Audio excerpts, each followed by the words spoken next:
El viento solar es gas ionizado que es emitido constantemente por el Sol y se propaga hacia el espacio interplanetario a velocidades de entre 300 y 800 km por segundo. Todos los cuerpos celestes del sistema solar están inmersos en él. Lo único que finalmente detiene su expansión es el gas en el espacio interestelar. El viento solar construye una especie de cavidad alrededor del Sol que llamamos la heliosfera. Fuera de ella comienza el espacio interestelar, al que hasta ahora solo han entrado dos objetos hechos por los humanos, los satélites Voyager 1 y 2. El viento solar es también el medio por el que el Sol se comunica con la Tierra y puede provocar perturbaciones en su campo magnético, lo que genera una serie de eventos conocidos bajo el nombre común el clima espacial. El descubrimiento del viento solar fue un proceso extremadamente interesante, ya que se basó en la observación de tres fenómenos naturales muy diferentes: el campo magnético de la Tierra, las auroras y la actividad del Sol.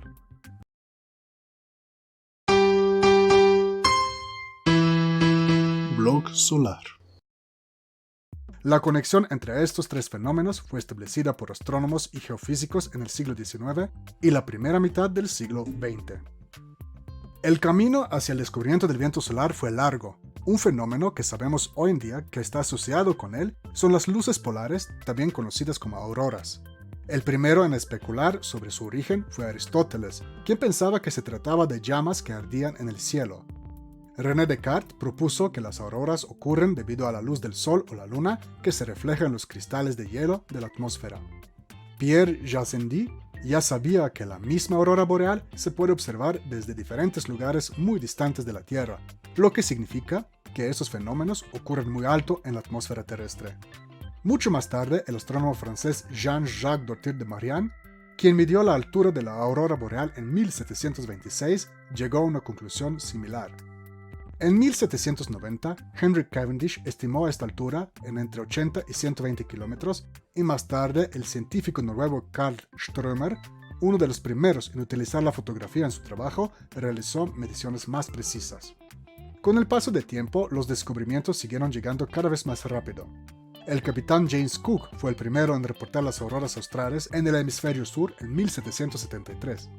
El capitán John Franklin descubrió que el número de auroras disminuye cerca de los polos magnéticos de la Tierra, lo que significa que estos fenómenos ocurren principalmente en un cierto rango de latitudes geográficas. Más tarde supimos que la aparición de las auroras se limita a los llamados óvalos aurorales, que rodean los polos magnéticos y se encuentran en lo alto de la atmósfera. El siguiente fenómeno importante es el campo magnético de la Tierra o campo geomagnético.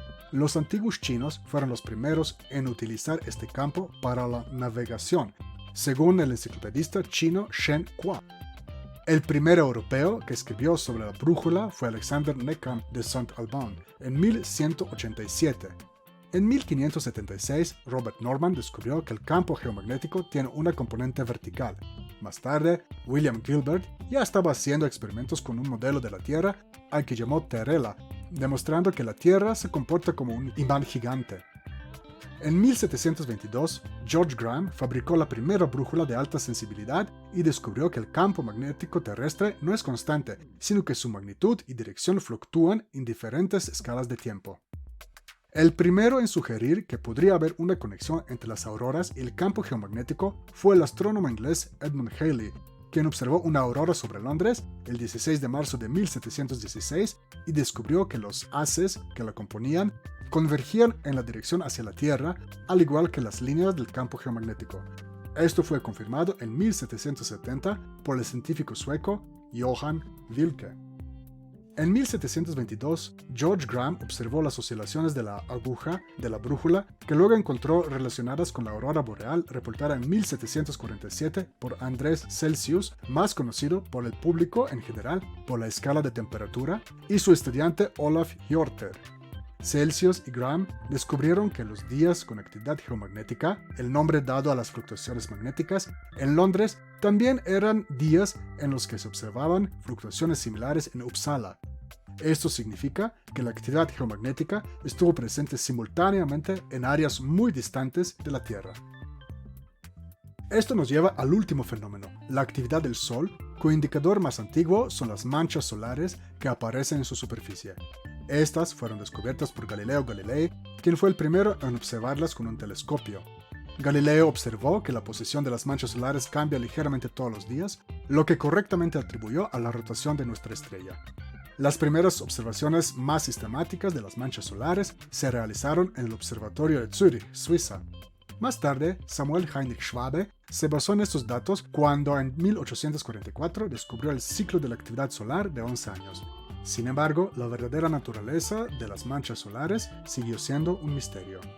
A mediados del siglo XIX, Edward Sabine y Rudolf Wolf publicaron de forma independiente los resultados de sus estudios que demostraron inequívocamente la correlación entre las manchas solares y la actividad geomagnética. Sabine era un oficial militar a cargo de los observatorios británicos en todo el mundo que monitoreaban regularmente el campo geomagnético, ya que era vital para la navegación.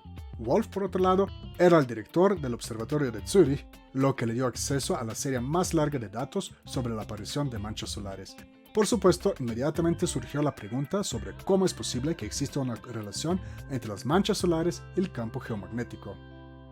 El astrónomo británico Richard Carrington fue el primero en sospechar que existe una conexión entre los eventos en el Sol y los fenómenos en la Tierra. Entre otras cosas, Carrington observaba sistemáticamente las manchas solares en el Sol cuando, el 1 de septiembre de 1859, notó que el área del Sol cerca de un grupo de manchas comenzó a brillar con mucho más intensidad que el resto de la superficie solar. Menos de 24 horas después ocurrió la tormenta geomagnética más intensa jamás registrada, que produjo una aurora boreal muy intensa que se ha observado hasta en Hawái y Cuba. De las Rocky Mountains de América del Norte llegaban reportes que durante aquellos días el cielo nocturno brillaba tanto que uno podía leer libros sin la ayuda de la luz artificial. En su informe a Royal Society, Carrington planteó la posibilidad de que ambos fenómenos, el abrillantamiento en el Sol y las auroras, estuvieran relacionados, sin embargo no pudo convencer a la comunidad científica de la época. Esto se debía a que en 1859 los científicos estaban convencidos de que había un vacío total en el espacio entre los planetas, por lo que se desconocía cualquier mecanismo a través del que los fenómenos en el Sol podrían afectar a la Tierra. Además, en 1836, Lord Kelvin, un físico muy influyente en el siglo XIX, expresó una opinión muy fuerte de que no podía haber conexión entre la actividad geomagnética y las manchas solares, ya que, según sus cálculos, fue prácticamente imposible que el campo magnético solar influya en el de la Tierra, dada la enorme distancia que separa a ambos cuerpos. Aún así, bastantes científicos han insinuado que algún tipo de sustancia podría atravesar el espacio que separa a los dos astros. En 1869, Norman Lockyer inventó el llamado espectrógrafo solar, con el que observó enormes estructuras en el Sol, a las que hoy en día llamamos protuberancias. Al año siguiente, Charles Young fue el primero en fotografiar este fenómeno. Además, durante los eclipses solares, Young observó la capa de la atmósfera del Sol, que ahora llamamos la corona, y demostró que ésta se extiende muy lejos de la superficie solar y que el gas que contiene podría escapar al espacio interplanetario. En 1878, el premio Nobel Henri Becquerel propuso que algo, campos magnéticos u otra cosa, podrían estar expulsando grandes cantidades de material del Sol y que este material podría ocasionalmente alcanzar la Tierra. En los años 80 del siglo XIX, William Crookes descubrió la llamada radiación de partículas, lo que provocó que muchos científicos, entre ellos el matemático irlandés Fitzgerald, el científico inglés Sir Oliver Lodge y el físico noruego Christian Birkeland, a principios del siglo XX propusieran que esta podría ser la causante tanto de la actividad geomagnética como de las auroras boreales. Joseph John Thomson descubrió en 1897 que la radiación de partículas está formada por electrones, por lo que recibió el premio Nobel.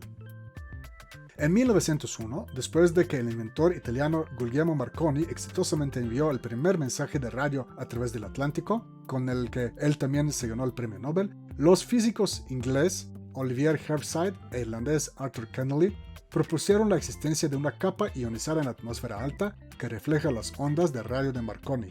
Esto era consistente con la noción de la época de que en la atmósfera superior existían las corrientes eléctricas asociadas con las auroras. El físico inglés Edward Appleton demostró definitivamente la existencia de esta capa que hoy en día llamamos la ionosfera. Poco después del descubrimiento de la ionosfera, los geofísicos Sidney Chapman y Vincenzo Ferraro publicaron un artículo científico en el que proponían que el flujo de partículas del Sol podría causar las perturbaciones del campo geomagnético más fuertes de la Tierra, las llamadas tormentas geomagnéticas.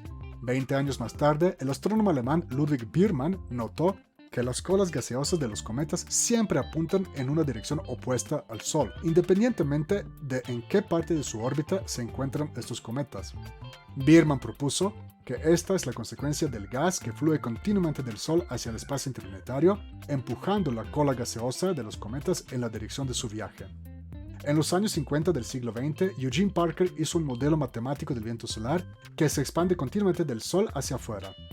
Cuando Parker envió el manuscrito para su publicación en la prestigiosa revista científica The Astrophysical Journal, los dos árbitros encargados de su revisión recomendaron rechazarlo, ya que los argumentos de Parker no los convencieron. Afortunadamente, el editor de la revista en aquel tiempo era Subrahmanyan Chandrasekhar, más tarde Premio Nobel de Física, quien reconoció el potencial real del artículo de Chapman y decidió publicarlo.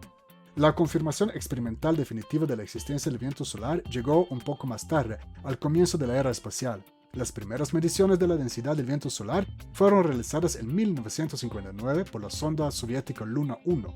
En 1962, la misión estadounidense Mariner midió la dirección de su propagación. Con esto se comprobó de manera inequívoca la existencia del viento solar y este descubrimiento resultó en el rápido desarrollo de la disciplina científica llamada física espacial.